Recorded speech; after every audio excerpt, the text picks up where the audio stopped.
우리가 계약을 진행하다 보면 매매 계약이든 임대 계약이든 계약을 체결하기 전에 계약금의 일부를 지급하고 이 계약을 내가 본 계약까지 이어갈 것이다 라는 약속의 증거로 보여주기도 합니다. 흔히 가계약금이라고 표현을 하긴 합니다만은 엄밀하게 따지면 법에는 없는 용어죠. 가계약금이라는 건 계약금의 일부가 적절한 표현인데 실무적으로 가계약금 많이 쓰니까 저도 편의상 가계약금이라고 표현을 하겠습니다. 가계약금을 주고 본 계약을 체결하기 전까지 아무런 말 없이 그냥 구두상으로 내가 이걸 매매하겠소, 매수하겠소, 혹은 임대차 계약을 체결하겠소 라고 하고 그냥 지급한 가계약금은 이건 언제든 내가 이 계약을 모르겠다라고 하면 그냥 돌려줘야 되는 겁니다. 근데 예전에는 잘 모를 때는 이것도 계약으로서 효력을 가지니까 이 계약을 물으려면 가계약금의 2배를 상환해야 된다 라는 이야기들을 많이 했죠. 혹은 매수인이 혹은 임차인이 이 계약을 모르겠다라고 하면 가계약금으로 지급한 돈을 포기하고 이 계약을 모를 수 있다라고 했는데 사실 그건 틀린 이야기입니다.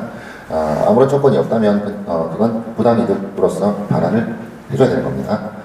만약 지금까지 반환받지 못한 분들이 있다면 그건 뭐 변호사를 선임하든 아니면 법적인 조항을 이야기하면서 당연히 반환받을 수 있다. 이걸 온전한 계약으로 성립하게 하려면 문자, 카톡이나 혹은 A4지에 종이로 하나 적든 특별한 양식에 구애받지 않습니다. 일반적으로 우리가 많이 하고 있는 임대인, 임차인 인적사항, 그리고 거래 대상 목적물의 주소, 그리고 대략적인 계약일자, 대략적인 잔금 일자. 계약일자 2025년 9월 10일경, 잔금일자 계약시 협의 괄호 열고 2025년 10월 말 이전 이렇게 하든지 대략적인 계약일자, 대략적인 잔금일자, 그 다음에 매도인이 누군지, 매수인이 누군지, 혹은 임대인이 누군지, 임차인이 누군지, 그 다음에 부동산의 주소 이런 것들이 특정되어 있고 대략적인 매매 금액, 매매 금액은 구체적인 게 좋겠죠. 거래 금액이 얼마, 그 다음에 계약금은 매매 대금의 10%인 얼마, 몇 년 몇 월 며칠, 계약금의 일부인 예를 들어 10억짜리 매매 거래였다. 그러면 10억 매매 대금 10억, 계약금 매매 대금의 10%인 1억, 계약금 1억의 일부인 1,000만 원을 매도인 계좌로 송금하였음. 몇 년, 몇 월 며칠, 그리고 계약금 송금하였음 안에든 어디에든 계약금은 계약금 기준입니다 라고 적어 놓는다면 이건 이 계약을 물을 때는 내가 지급한 계약금의 일부 가계약금으로 지급한 1,000만 원만 포기하고 물을 수 있는 계약이 아닙니다. 매수인이 이 계약을 모르겠다라고 하면 당연히 내가 지급한 1,000만 원은 포기하고 그 다음에 계약금은 계약금 기준입니다 라고 했으니까 나머지 계약금 1억 중에 포기한 1,000만 원 빼고 9,000만 원을 더 매도인에게 줘야 됩니다. 반대로 매도인이 이 계약을 모르겠다라고 한다면 내가 받은 계약금 일부 가계약금 1,000만 원 돌려줄게. 그리고 배액배상 해줘야 된다고 하니까 1,000만 원에 1,000만 원 더 돌려줄게. 그렇게 이 계약을 물을 수 없습니다. 내가 받은 가계약금 1,000만 원은 당연히 돌려줘야 되고 매도인이 이 계약을 모르겠다 특별한 사유 없이 라고 하면 1,000만 원을 돌려주고 그 다음에 해약금은 계약금 기준이라고 했으니까 계약금으로 하기로 정한 1억 원을 돌려줘야 되는 겁니다. 1억 1,000만 원을 돌려줘야 하는 겁니다. 물론 이때 1억 1,000만 원을 그대로 돌려주는 게 아니고 매도인 입장에서는 매수인은 이걸로 소득이 발생하잖아요. 그러면 거기에 대해서 일정 비율로 원천 징수하고 돌려주게 됩니다. 자세한 내용은 제가 교육 시간이나 다음 시간에 다시 말씀드리는 걸로 하고요. 일단 개념만 가계약금만 지불을 했지만 어떤 식으로든 계약으로서 효력이 발생되는 형태로 계약이 진행되었다면 이건 종이로 작성한 계약과 동일한 효력을 가진다. 그리고 또 하나 우리가 흔히 착각하는 게 임대인 임차인이 있는 양도 양수 계약이 있습니다. 권리금을 받을 수 있는 계약도 있고 권리금 없이 그냥 넘기는 계약도 있는데 그럴 때 편의상 기존 임차인이 중개보수를 지불하는 경우가 좀 더 많죠. 왜냐하면 임대인 입장에서는 네가 계약 기간을 채우기로 약속했으니 이 계약 기간 동안 네가 계속 있어야지 왜 다른 사람을 데려가.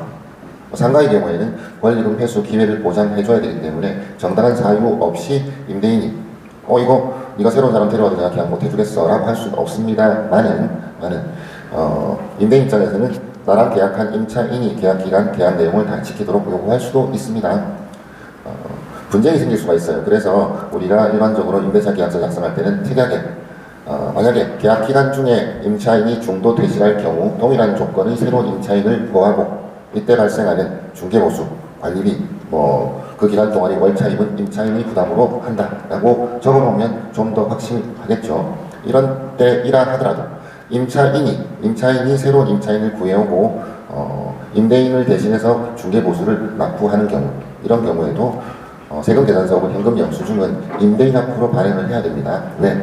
법에 보면 중개보수의 지급 의무자는 매도인, 매수인, 임대인, 임차인으로 적혀 있기 때문에 실제로 기존 임차인이 중개보수를 부동산 중개사무소에 지급했다 하더라도 세금 계산서나 현금 영수증은 그 돈을 지불한 기존 임차인이 아니라 임대인 앞으로 발행을 해야만 됩니다. 왜냐하면 임차인이 돈을 지불하긴 했지만, 중개보수를 지불하긴 했지만 임대인이 지불해야 될 중개보수를 계약 기간 중도에 대실하는 것에 대한 위약금의 성격으로 임대인을 대신해서 내는 것이기 때문에 원칙적으로 따지면 기존 임차인이 그 중개보수만큼은 임대인한테 주고 임대인이 부동산 중개사무소에 지불을 해야 되지만, 편의상 이 과정을 거치지 않고 기존 임차인이 부동산 사무실에 중개보수를 바로 지급하는 형태이기 때문에 세금 계산서만큼은, 현금 영수증이나 세금 계산서만큼은 임대인 명의로 앞으로 발행을 해줘야만 합니다. 가끔 내가 돈을 냈는데 왜 나한테 세금 계산서 발행을 안 해줘? 나한테 현금 영수증을 왜 발행 안 해주고 임대인 앞으로 해줘? 라고 하시는 분들이 계신데, 저희 입장에서는 법을 따를 수밖에 없기 때문에 임대인 앞으로 발행할 수밖에 없습니다. 우리가 신탁 등기하는 이유는 명확합니다. 요즘 신탁 등기되어 있는 물건들 중개하실 때 좀 주의하셔야 되는데, 지금 법안도 올라가 있더라고요. 신탁 등기되어 있는 물건들은 이제 부동산 사무실이 무조건 신탁 원고를 당일자로 발급해서 열람해서 발급해서 계약 당사자한테 제시하도록 그렇게 바뀌는 걸로 법안이 일환됐던데, 아마 그렇게 되지 싶습니다. 신탁 등기되어 있는 물건들은 여러 차례 말씀드렸지만, 금융사에서 돈을 빌리려고 할 때 내가 대출 한도를 풀로 넉넉하게 받기를 원한다면 은행 등에서는 근저당 설정만 해서는 네가 혹시 이 대출을 못 갚았을 때 우리가 경매 신청하고 이런 절차를 밟는데 6개월에서 1년 이상 걸릴 수도 있다. 그러니 네가 원하는 만큼의 대출을 받고 싶으면 신탁회사에 이걸 소유권을 일단 넘겨라. 법적인 소유권은 신탁사가 그렇게 해서 가져가게 됩니다. 우리가 중개를 할 때는 신탁회사로 되어 있는 물건이라면 신탁회사에 붙들고 이거 파시렵니까? 얼마나 파시겠습니까? 할 것이 아니라 신탁회사 바로 앞에 등기부등본 갑고에 보면 신탁회사 바로 위에 있는 소유주가 실질적인 소유주니까 그 사람하고 이야기하는 게 맞습니다.